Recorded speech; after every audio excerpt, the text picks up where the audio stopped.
Moving on, we have another exciting speaker session on the topic Rapid Go, Large-Scale SaaS Projects to Go Live in 60 Seconds. Please welcome to the stage, Roshan Pathak.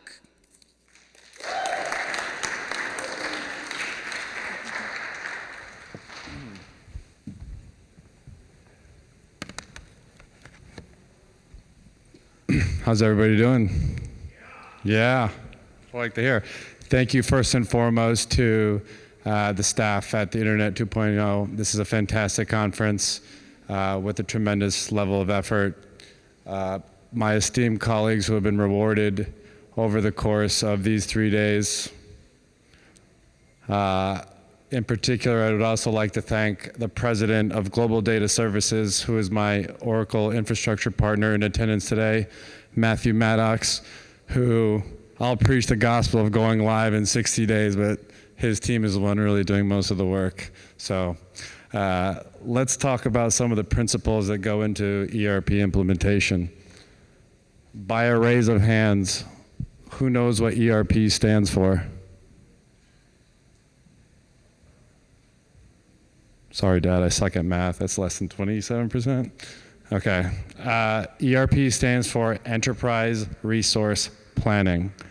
That is the financial heartbeat to oversee your receivables, your record to report, general ledger, and over 77% of ERP implementations fail. Now there's a common multitude of reasons why, but they're all generic mottos and slang. The stakeholders are not engaged. The scope is not aligned. What is that, Matthew? A $10,000 phone call over a Zoom to figure out how we're going to plan? So the way I'd like to talk and attack the approach on the implementation is backwards, forwards. First and foremost, my background, I represent Elevation Capital. We're a multi-million dollar private equity firm with presence in nanotechnology, virtual reality, CPG, as you can tell by the delicious Viva Zen in the back, which we are sponsoring. No pressure there. So when approaching a large-scale IT SaaS implementation, on-premise, whatever it may be, I'd like to convey it to something as simple as building a house. You're not going to get the marble plating on your dinner table day one. You're not going to have the bird feeder. You're not going to have the jacuzzi. And so what we see amongst multiple chief officers, typically in the financial realm, who have no concept of how software is designed, make decisions about timeline, when the holy trinity of large-scale IT implementation is solely based on scope, budget, and timeline. So one has to give. First and foremost, where we see the biggest errors in the ability for speed to delivery, it's data migration, and data migration. There's no simple answer to this. Outsource to India. Bring it in-house. Bring a couple of 1099 contingent laborers and manually do it. That's not a way to implement this in a comprehensive and cohesive manner. So you start from the back. Hold your vendor accountable with tangible KPIs and critical success factors that they can move forward with into this hypercare honeymoon phase, because what you fundamentally see wrong with companies is they use this waterfall approach to the day of go live without a plan for phase 2. Why is that important? We've heard a lot about the time value of money. I haven't heard a lot of facts or numbers to back that up, but I have a pretty good one here to give you a little bit of a baseline. thanks to the digital innovations in fiber optic technology, globally, the net profit in the financial services sector is $20 billion per millisecond.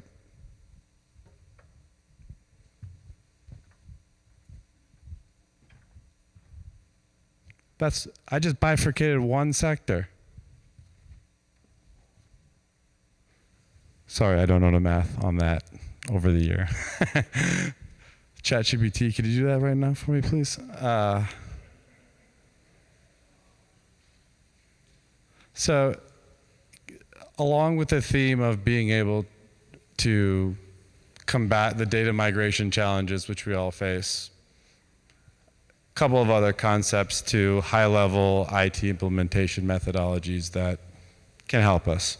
Whether we're building our house or setting up our child's birthday party, the principles from the PMP and PMBOK itself also apply to some of the agile principles found and preached, especially in Microsoft's SureStep methodology, which is typically the approach I've taken throughout the course of my career.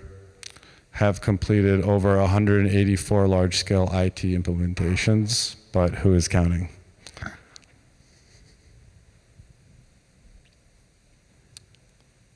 All right, so as we talked about, at the end, we need to have some tangible exit criteria for the vendor with planned dates on when they commit to do the bug fixes. Okay, that helps specifically with the company avoid rogue spend by getting stuck in a time and material bucket, which is not going to make your CFO very happy. What does that take? It takes the time to plan during the implementation to avoid the rogue spend, and whether that's a $20,000 call, whether it's a series of calls, on average, you will save about 20 to 30%, depending on what industry you are, in your post-ERP spend with a structured ongoing and managed services support agreement. Now, a lot of this is also focused towards software as a service. So software as a service includes, as some of you may know, multi-tenant cloud. To simplify what that basically means is, in the good old days when you could implement a software like you could build a house, you could essentially customize the solution in such a dynamic form that it was so proprietary to your business, to your vertical, where now CFOs obviously want the predictability of spend. In multi-tenant cloud, we are all subject to the product enhancements, the releases, and those bug fixes. Microsoft Gold tier support for somebody who's 100% colorblind. I wouldn't call it gold.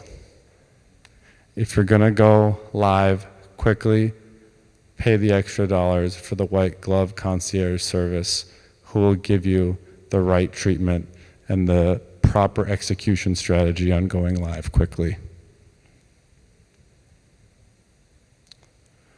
All right.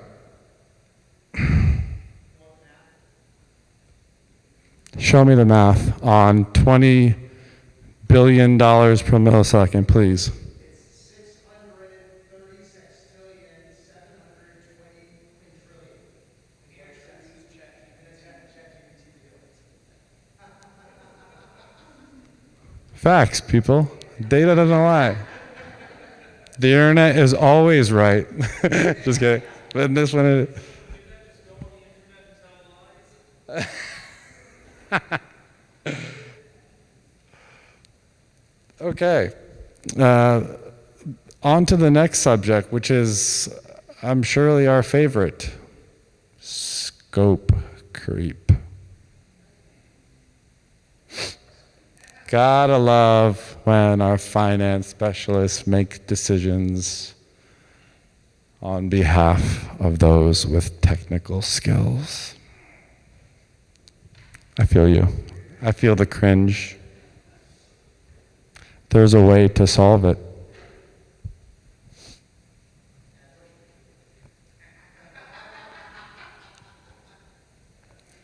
What companies typically fail to do in their efforts to document the requirements, build user stories, custom development, refactoring, all those fancy buzzwords, they lose sight of the forest and focus on the trees. At what point after alpha and before you're ready to flip the switch do you have a concrete governed model saying we have signed off on all the test cases from a QA perspective by the functional users, the business requirements documents, also known as BRDs, and obviously the technical designs have already, their branches have been merged into a sandbox environment and tested fully. This is a lot easier than what it sounds like. It just involves planning, but unfortunately, or fortunately, there's significant opportunity, specifically in the SMB space. If you're a company at $10, $20 million to $50 million run rate looking to scale, there's no question that Oracle NetSuite is the platform to do it for you. Built on the JSON framework, the ability to plug and play and consolidate the full ecosystem, leveraging their framework allows companies not only to increase throughput, but gain efficiencies from the work order to build to the inventory and supply chain processes. It's a 22-year-old product versus Dynamics 365, about 6 years. During one of those projects of Microsoft 365, and this is by no means a condemnation, but this is some of the lessons learned because I did not practice what I preached. 4-year delay.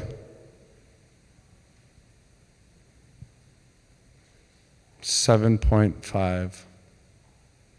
That's not inclusive of the opportunity cost of the time for the power users to learn the system.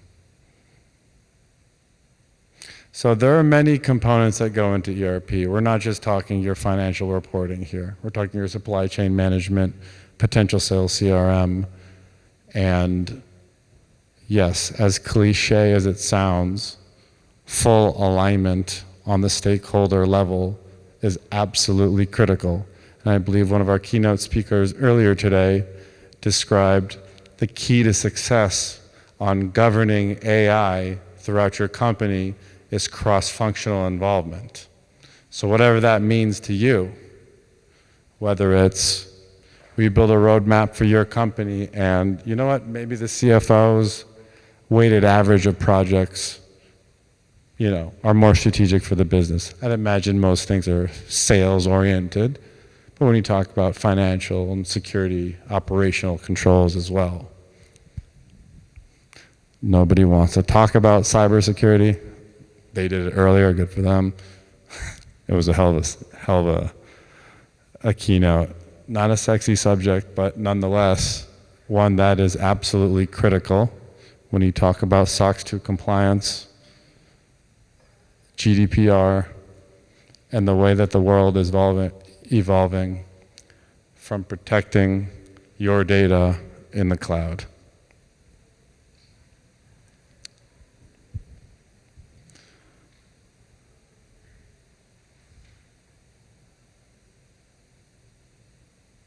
So, in the spirit of making this interactive, anyone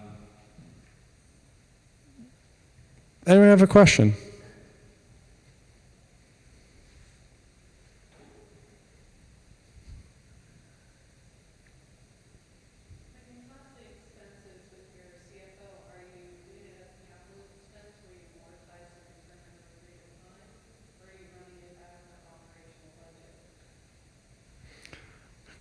Fantastic question.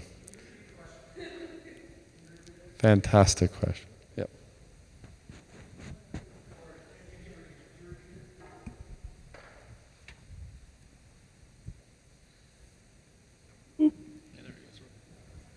No, the question I was asking was whether or not you were running this as a capital expense, where you would amortize the return or the expected return from the technology project over a period of years.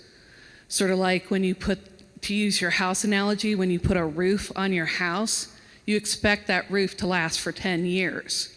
So you can amortize the expense for your friends on the P&L over a period of 10 years for that roof, as opposed to having to return it if you're an operational expense within a given year.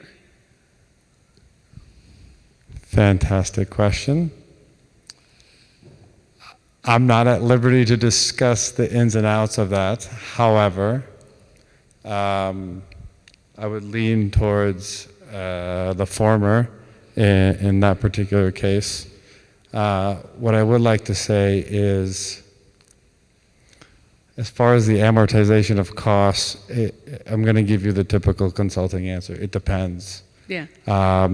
We have a 35 company portfolio operating across 3 continents, and so it gets a little hairy in terms of how we, actually measure that on the books. So I'm not sure if that necessarily answered your question per se, but what I can say is for, one of the critical KPIs or success factors when measuring the success of a project is not only just the project value calculation, but the net realization benefit overall. And so I'm not sure if I entirely answered your question. There are some components to that. I'm going to have to, yeah. Well, this has to do with I know when I was working at a given company, I'm not going to name the company, but minimum to be a capital expense was $250K for the project, and which would easily, a lot of IT projects would hit above that scale. And one of the problems we ran into with IT running out of budget was because they're agile, they would be bite-sizing their projects.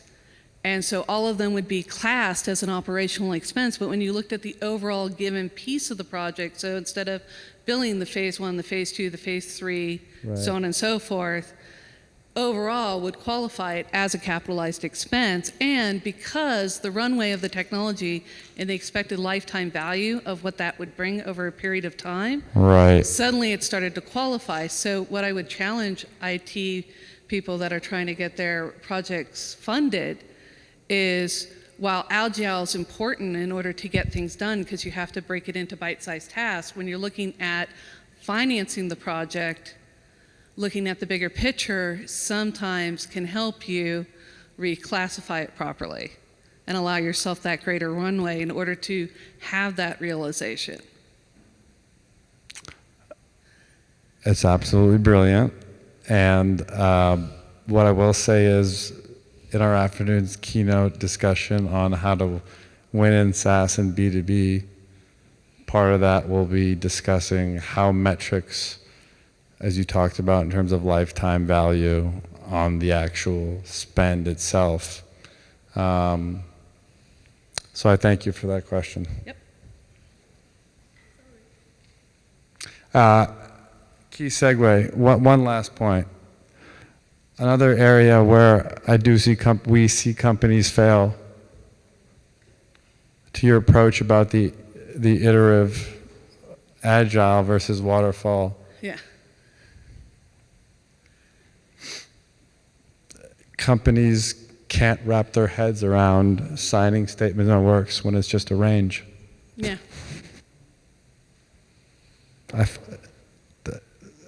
You can appreciate the financial predictability, but how can you truly know the scope of the project leveraging agile until you've executed 75% of your alpha test cases? you won't really know the true scope, which is why baselining the timeline and trying to have all of these predecessing scoping exercises at the beginning of the project conflict with the ability to speed to delivery. In our approach, here's a solution, here's dummy data. From a change management perspective, if you don't want to learn the solution, there's the front door. It's as simple as that.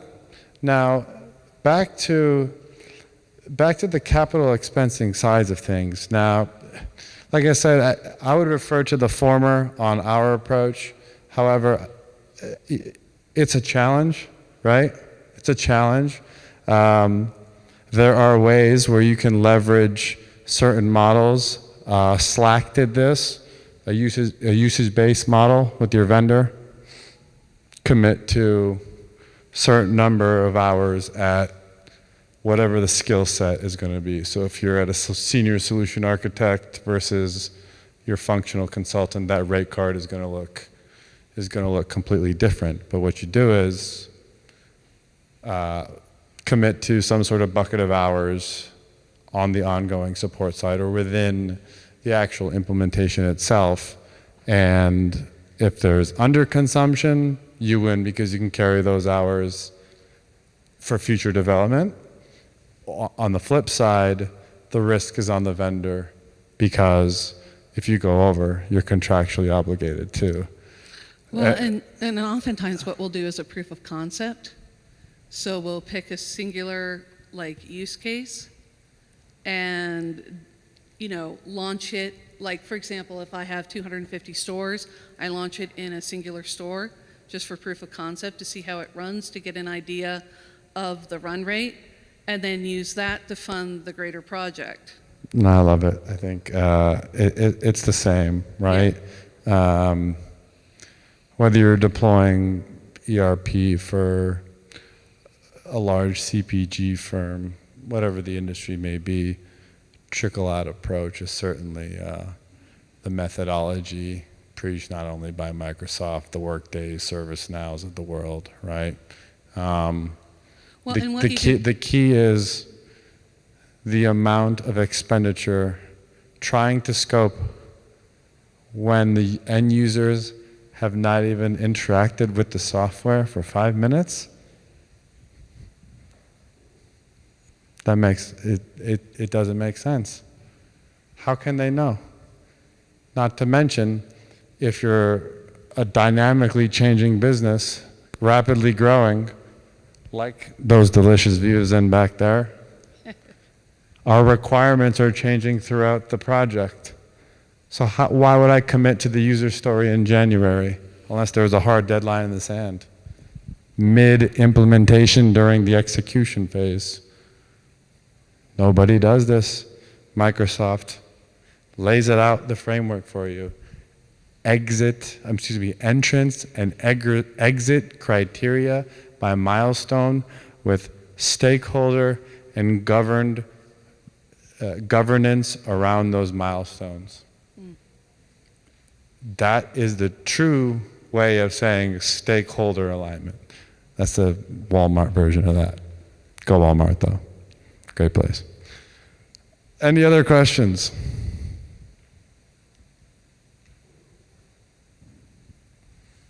Yes.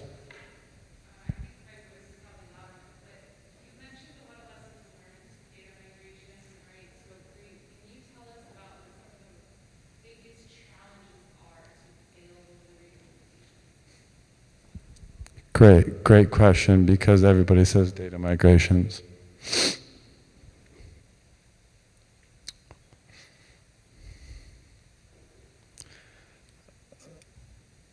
It's going to sound cliche, but my biggest response to that question is unrealistic expectations set forth because there is no originating project charter. Companies spend millions of dollars, pay these developers ungodly amounts of money, but they can't spend 20 minutes using ChatGPT to write them a project charter so they have a North Star. I would say lack of a project charter, number one. Number two, trying to build the user stories and requirements prior to the end user even using or interacting with the software. Microsoft preaches in the first milestone after planning and initiating, where you mobilize your resources, you get their login day one. Some are too afraid. They'll scope requirements out for weeks and weeks on end, and the users will still have zero understanding about functionality of what the box can do. And I say that because when implementing ERP, it's a combination of, do we conform our traditional functional business processes to meet the native functionality of the solution? Or do we change the hell of what we're doing right now and optimize through this new solution that we're doing? Do we mimic the as-is statement? Do we go with the bells and whistles? So you got to put your Deloitte McKinsey hat on at the same time, which if you have pure developers driving those decisions, all the stakeholders will not agree at the most critical milestone of any ERP delivery, which is a go or no-go decision.